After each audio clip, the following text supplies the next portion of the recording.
Lewni. In the Siberian white, cold moved like a verdict. Absolute immediate swallowing sound and color until only the pale geometry of snow remained. Wind came in low and hungry, sanding faces with ice, pulling breath into a slow, thin fog that vanished before it warmed the world. Under that indifferent sky, a girl lay still, mitten askew, lashes rimed with frost, the folded slope of her cheek pressed into the hard, silver crust. She had fallen without ceremony. No long goodbye, no last word. One moment she had been walking, a small figure against the swell of the forest. The next, the world had narrowed to the cold at her throat and the widening quiet of failing breath. Around her, the pines did their old work, arms heavy with white, trunks black as old coal. The forest did not hurry to forgive. A fox came like a shard of flame inside that monotone. It did not enter with confidence. It approached on cautious, whispered steps, ears turning, eyes reflecting the gray. For a time it watched the stillness the way a child might watch smoke, curious, unsure. Snow whispered under its paws. Its breaths were visible and quick. It came closer and put its nose to the girl's sleeve. The fabric held a faint smell of home, of human warmth. The fox nudged, then gripped with teeth and tugged. The first pull slid only the slightest, an inch of fabric left bare. The fox slipped in the powder, recoiled, then tried again. Its tiny body was a counter against the vast cold, each movement stealing heat. If you love true-feeling animal stories, hit subscribe for more. The attempts multiplied. It would not simply leave. It bit at the cuff, then at the folded edge of a mitten. It pressed its warm belly against the girl's shoulder, as if stacking a small pocket of heat against the bigger chill. When the wind rose, it crouched lower, digging paws, dragging against the inept, weightless resistance of deep snow. Each pull ended with the fox panting, fur flecked white, eyes small and bright with effort.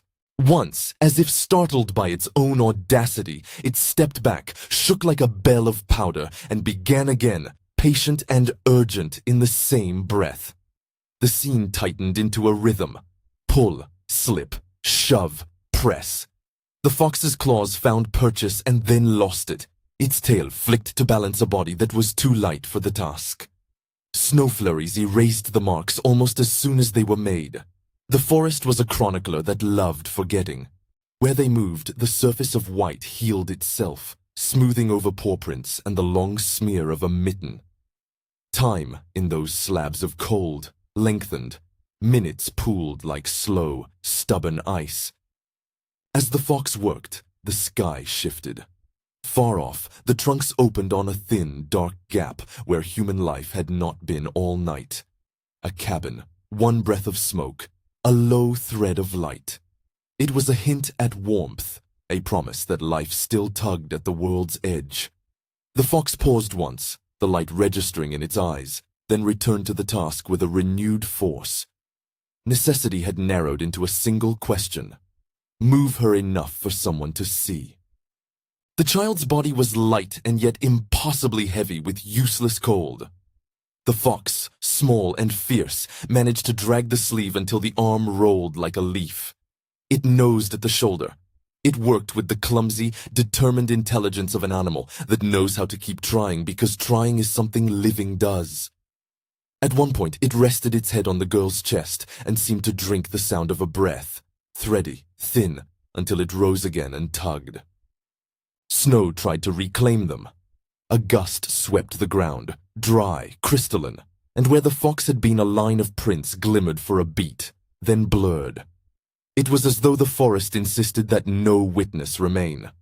Then, by a crooked mercy, light came closer. A door opened in the darkened line of trees and warmth spilled like a low golden tide. Voices were small and urgent. Hands came alive with movement that smelled of smoke and wool and hot iron. People had been looking, children had left for market, and someone had noticed a skirt of color missing from the path. The cabin's threshold framed them, a rude, bright rectangle against the blue dusk. The fox made one last, visible effort. It pushed with its shoulder, held the girl's sleeve in its teeth, and for a single instant the line between life and silence tipped. Someone reached. A hand closed over the fox's neck, not in cruelty, but in surprise, and then over the girl's face, cupped like fragile bread. Firelight washed over small features. Breath returned as if to test the air for purchase. Inside the cabin, wool was stripped, skin warmed, and the slow, stubborn work of making a life hold on began. They carried the girl by the arms. She came awake in pieces, the flash of eyes, the wet sound of a small sob, the remembered press of fur against her face. That memory would later be a kind of warmth she could name when winter took on the shape of a memory. The porous weight of fur, the heat seeping into a cheek, a scent like earth and old wood. In the cabin's hush, she opened her eyes and thought first of that small, bright thing that had refused to walk away. Outside, the fox sat for a long moment at the edge of the light. It did not stride away on triumphant legs. It did not linger for thanks. It lifted its muzzle and sniffed the air. Smoke, human sweat, the faint iron taste of disturbed blood. And then, as the door closed and laughter and sharp voices settled into the low work of tending, the fox melted into the white. Its steps were sure at first, a bright thread, and then the thread thinned. A faint trail led away, single prints diminishing like an eraser at the edge of a page. Wind hurried in and blurred them. By the time anyone thought to go searching for it, there was only a pale suggestion where its body had gone. No one could say with certainty what the cost had been. Perhaps the fox continued on, leaning into cunning and the quiet, slow economies of survival.